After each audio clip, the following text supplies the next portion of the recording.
हांव श्याम गोवेकर। आज आमचो माळ म्हणजे आमी गोवेकर तरी आमची कुळा पळय आसा।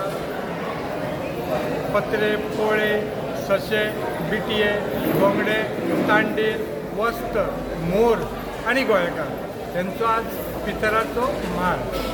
आमच्या माळाची अपुरबाय म्हटल्यार नवरात्रांनी कोणाचो माळ जायना, पण आमच्या जाणट्यांनी नवरात्राचे दुसरे माळेक हो माळ थेयला। आमच्या गोंयकारांनी अशें केन्ना माळ हे विचारपाची गरज ना। नवरात्रां जाली दुसरे दिसा आमचो माळ आसता आनी आमचे सगळे पितर पळय आसा न्हू ते एके कडेन आसा आमच्या देवळान। आमच्या घरांनी कोणी आमी पितर थेयना, त्या खातीर सगळे आमी गोंयकार हांगा जमता आनी माळ घालता। हो पयलो माळ रातचो जातालो, म्हणजे हांव जेन्ना भुरगो आसलो 30-35-40 वर्सां पयलीं रातचो माळ जातालो।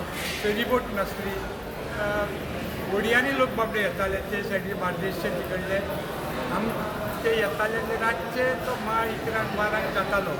आतां प्रगती केल्या गोंयकारांनी, आतां माळ दिसाचो जाता आनी उत्स्फूर्त प्रतिसाद मेळटा एका माळाक हे आमच्या। आनी सकाळी फुडें पिंडदान दिता। एक आमचो कोण व्यक्ती जो देवस्थान ठरयता ती व्यक्ती हांगा पिंडदान दिता सगळ्या खातीर। आनी तेन्ना पिंडदान दिता आसतना भटाक सांगता तो पोळे, पत्रे, सशे, बिटये, गोंगडे, तांडेल, वस्त, मोर हेंचो सगळ्याचो उल्लेख कर पितराचो, म्हणजे सगळ्याचो जालो। आनी मागीर प्रत्येक जाण आपल्या शक्तीनुसार जाणट्याच्या नांवान हांगा भटजीक अमान्य दिता।